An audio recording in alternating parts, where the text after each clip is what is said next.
आज हम चल रहे हैं बद्रीनाथ धाम के रहस्यों की दुनिया में।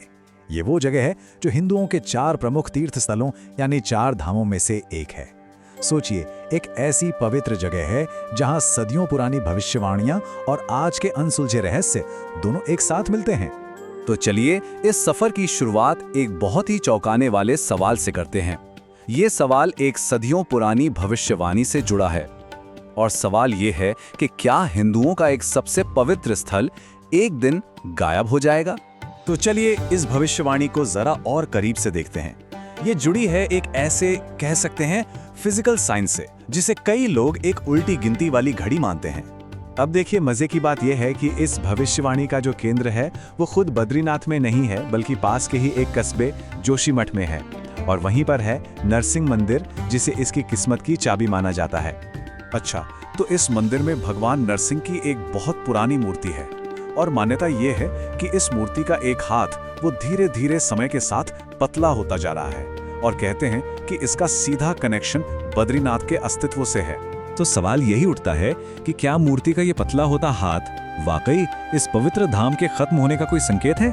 यही वो रहस्य है जो सदियों से, आप कह सकते हैं, भक्तों और रिसर्चर्स दोनों को ही अपनी तरफ खींचता रहा है। तो ये तो हुई भविष्य की बात, नरसिंह का वो संकेत। लेकिन बद्रीनाथ का रहस्य सिर्फ भविष्यवाणियों में नहीं है। वहां आज भी, मतलब प्रेजेंट में भी, एक ऐसा अजूबा है जो कुदरत के नियमों को ही चुनौती देता है। हम बात कर रहे हैं तप्त कुंड की। सोचिए, हिमालय की वो बर्फीली वादियां और उनके बीच एक ऐसा कुंड जिसका पानी खौल रहा है ना हैरान करने वाली बात।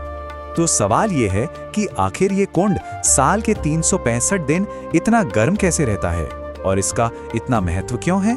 अब देखिए, साइंटिस्ट तो कहते हैं कि ये जमीन की जियोथर्मल एनर्जी की वजह से, जो कि ठीक है, लेकिन भक्तों के लिए इसका मतलब सिर्फ गर्म पानी नहीं है। ये एक ऐसी सच्चाई है जिसका लाखों लोगों के लिए बहुत गहरा आध्यात्मिक मतलब है। माना जाता है कि इसमें नहाने से इंसान पवित्र हो जाता है, शुद्ध हो जाता है।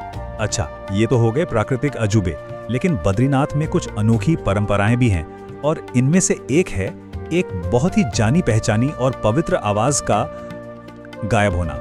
देखिए, बाकी सारे हिंदू मंदिरों में शंख जरूर बजाया जाता है ना, लेकिन बद्रीनाथ में शंख बजाना बिल्कुल मना है, सख्त मना है। और इसके पीछे भी एक कहानी है जो इस धाम के आध्यात्मिक माहौल को और भी ज्यादा रहस्यमय बना देती है। ये कहानी जुड़ी है राक्षसों पर देवी की जीत से।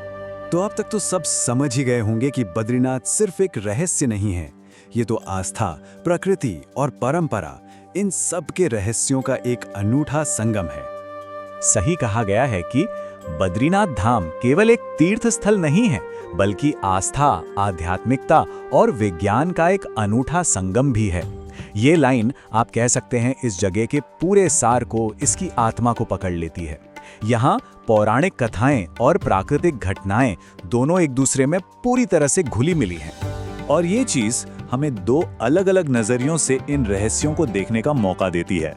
एक तरफ हैं ये रहस्यमयी घटनाएं, जैसे मूर्ति का वो पतला होता हाथ, तप्त कुंड का गर्म पानी या फिर शंख बजाने पर रोक, और दूसरी तरफ है इनका आध्यात्मिक मतलब, जैसे भविष्य की वो दिव्य भविष्यवाणी, शुद्धि के लिए एक पवित्र तोहफा और सम्मान की एक पुरानी कहानी। और यही चीजें हैं जो भक्तों और वैज्ञानिकों दोनों को आज भी सोचने पर मजबूर करती हैं। ये जगह एक तरह से हमें चैलेंज करती है कि हम दुनिया को कैसे देखते हैं। क्या हम उसे सिर्फ आस्था की नजर से देखते हैं या फिर विज्ञान के तर्क से? और आखिर में यही एक सवाल हमारे जहन में रह जाता है कि जब कोई पुरानी कहानी हमें भविष्य बताती हुई सी लगती है, तो हम आखिर देख क्या रहे हैं? क्या ये कोई भविष्यवाणी है जो सच हो रही है, या फिर ये एक ऐसी किंवदंती है जिसे हमारी पीढ़ियां जी रही हैं, उसे जिंदा रखे हुए हैं? शायद इसका जवाब विश्वास, समय और उन कहानियों के गहरे रिश्ते में ही कहीं छिपा है।